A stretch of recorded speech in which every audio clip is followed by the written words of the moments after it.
जय श्री कृष्णा। एकादशी का व्रत करना अनिवार्य है या नहीं? क्या बच्चे बूढ़े भी एकादशी का व्रत कर सकते हैं? यह प्रश्न हमारे पास आया है। क्या कुंवारी लड़कियां भी एकादशी का व्रत रख सकती हैं? देखिए, एकादशी का जो व्रत है यह एक तपस्या है। एकादशी का व्रत तपस्या से कम नहीं है। एकादशी का जो व्रत है वो देवता भी करते हैं और ऋषि भी, मुनि भी हमारे करते हैं। एकादशी का व्रत सभी को करना चाहिए। 8 साल की उम्र से लेकर आप व्रत कर सकते हैं। एकादशी ऐसा व्रत है जो किसी भी यानी अनंत योनियों तक साथ रहता है। मनुष्य के बाद चाहे हमको कुत्ते की योनि मिले, चाहे बिल्ली की योनि मिले, चाहे अन्य किसी जीव की योनि मिले, परंतु एकादशी हमारे साथ रहती है। इसलिए आपको एकादशी अवश्य करना चाहिए।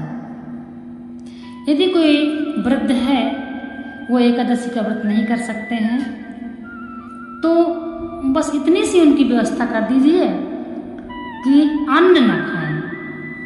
पूजा नहीं कर सकते हैं, कोई बात नहीं है। विधि विधान से पूजा पाठ नहीं कर सकते हैं एकादशी का, कथा नहीं सुन सकते हैं, तब भी कोई बात नहीं है। बस आप इतना करिए कि वे भगवान का भजन तो करते ही होंगे। फलाहार उनको रख दीजिए। एकादशी के व्रत में दशमी के पहले से ही आपको कुछ नियम करने पड़ते हैं, वह भी अनिवार्य है। वैसे तो मैं सबको सलाह दूंगी कि नॉन वेज नहीं खाना चाहिए, और यदि खाते हैं जो व्यक्ति तो दशमी के दिन से भी ना खाएं। और जो नॉन वेज खाते हैं उनको क्या व्रत, क्या पुण्य, क्या पूजा, क्या पाठ, कुछ नहीं। क्योंकि सबसे बड़ा पुण्य तो जीवों की रक्षा करना है। और आप या हम कोई भी यदि हम जीवों को मार के खाते हैं तो फिर पुण्य करने से क्या फायदा? सबसे बड़ा पुण्य तो वही है। इसलिए एकादशी का व्रत धारण करने से पहले आपको इन बातों को जान लेनी चाहिए।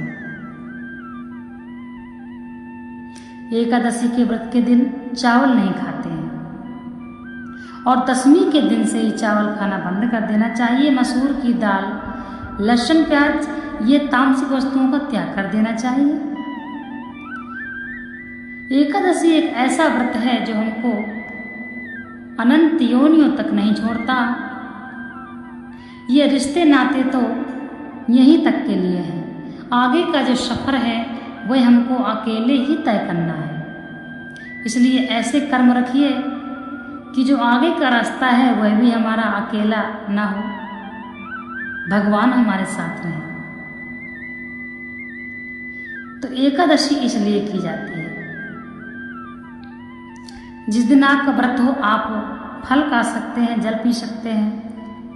और द्वादशी के दिन आपको ब्राह्मण को दान करना चाहिए, ब्राह्मण को भोजन कराना चाहिए। इस प्रकार से आप एकादशी का व्रत रखें। एकादशी का व्रत जब हम करते हैं तो हमारे 10 पीढ़ियों का कल्याण होता है। कहने का तात्पर्य है कि यदि घर में कोई एक ही व्यक्ति एकादशी का व्रत करता है तो समस्त जनों का कल्याण होता है।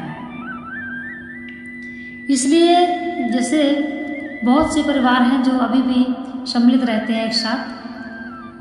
मान लीजिए एक घर में 8-10 लोग हैं, परिवार सहित रह रहे हैं, और उसमें कोई एक व्यक्ति एकादशी का व्रत करता है। बाकी 10 अपनी अलग अलग चलाते हैं। किसी को कुछ खाना है, किसी को कुछ खाना है। और घर में कोई व्रत है एकादशी का और दूसरा कह रहा है मैं चावल खाऊंगा, मैं नॉनवेज खाऊंगा, तो यह बहुत ही गलत है। यदि आप नहीं कर सकते हैं एकादशी का व्रत, तो जो करता है उसका आप साथ दीजिए।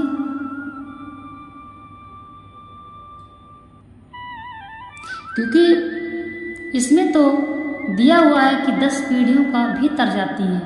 एकादशी का व्रत करने से 10 पीढ़ियों को कल्याण होता है, तो आपका भी तो होगा। इसलिए इस बात पे ध्यान दीजिए।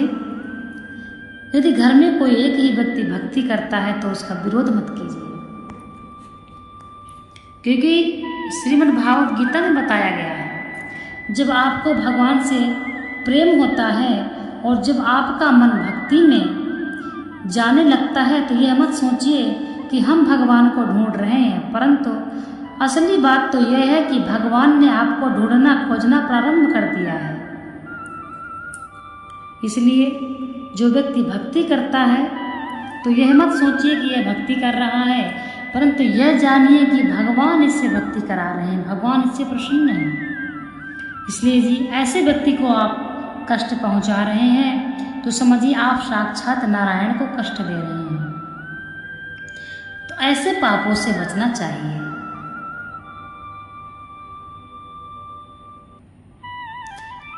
भगवान कहते हैं, यदि मेरे भक्त को कष्ट होता है तो मुझे भी कष्ट होता है। यानी भक्त का कष्ट भगवान हरते हैं। तो हर मनुष्य को, जो व्यक्ति तिलक धारण करता है, जो व्यक्ति सर पे चोटी रखता है, उस व्यक्ति का कभी भी कष्ट नहीं देना चाहिए और ना ही ऐसे व्यक्तियों की चुगली करना चाहिए। ये हमारी श्रीमद् भागवत गीता हमें सिखाती है। श्रीमद् भागवत गीता साधारण ग्रंथ नहीं है। यह जो व्यक्ति पढ़ता है वह बहुत ही समझदार हो जाता है, वह स्वयं को पहचान जाता है। खास बात तो यह है कि जो व्यक्ति श्रीमद् भागवत गीता को पढ़ता है और समझता है, वह व्यक्ति स्वयं को पहचान जाता है कि मुझे क्या करना चाहिए, वह मुझे किस लिए पृथ्वी लोक में मैं आया हूँ।